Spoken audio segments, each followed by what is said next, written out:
action pending the completion of the city's due diligence. It is neither arbitrary nor capricious to ask pertinent questions, such as whether the Bope's traffic study has been reviewed by MoDOT or by O'Fallon to evaluate the impact on existing roads and to seek validation of the proposed enlargements of Bryan and Feisey. Has the Public Water Supply District Number 2 been consulted regarding the additional demands to be placed on water and sewer resources? Has the Department of Natural Resources evaluated surface water runoff from the proposed construction of 773,000 square feet of retail buildings plus their respective parking lots? Has any reliable entity evaluated the feasibility of developing 773,000 square feet of new retail space in this location, especially in view of the amount of commercial land, vacant commercial land, that is for sale along I-70, along Bryan Road and elsewhere, and in view of the vacancies in existing retail buildings? Has the city evaluated the demands for services that would be placed upon Dardeen Prairie long before sales tax revenues are ever collected? And would the city be better off financially and for a better quality of life if the commercial zone were scaled down and single-family homes built instead? In addition, tonight, new questions have been presented. Can somebody yield me their time? Dave, you can have mine. Thank you. Without objection, then I'll proceed. So, Mr. Fader has suggested now that the city's efforts to assure Bainbridge residents that Devon will not be used as access to the site. I heard him use the word confiscation of property or words to that effect, which is in his slide threat to sue.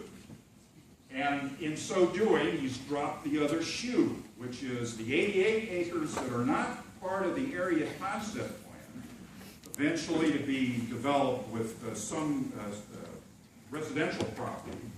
They're looking for a way to get the residents from the back 80 and out via Devon rather than Forgerty.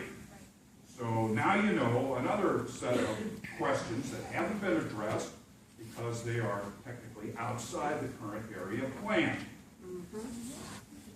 Your citizens believe that these questions have not been answered and ought to be answered before you take action on the proposed rezoning.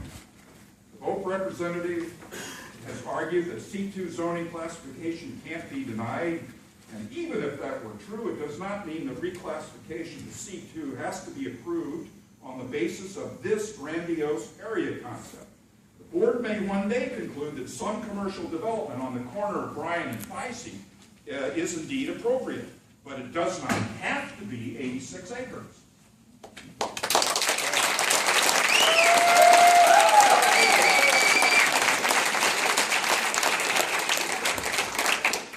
That the area concept is not a final plan and that adjustments can be made if and when a developer comes to the city with a specific proposal. But that argument is no justification for undue haste.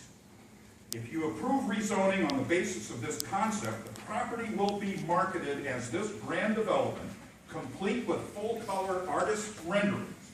Now, that marketing effort will create its own momentum, making it harder for the city to address problems with streets, sewers, noise, air pollution, buffer zones, and the like. Which brings me to the subject of ski jumps. Once you launch yourself from the platform at the top of a ski jump, you cannot stop and you cannot turn back. You will sail through the air, and the only question is whether you land on your skis or on your head. The right thing to do tonight, the prudent, responsible action to take, is to table a rezoning request so that the city may perform the staff work that remains incomplete. Such prudence is not arbitrary or capricious, nor would it be an abuse of discretion. It would be the right thing to do.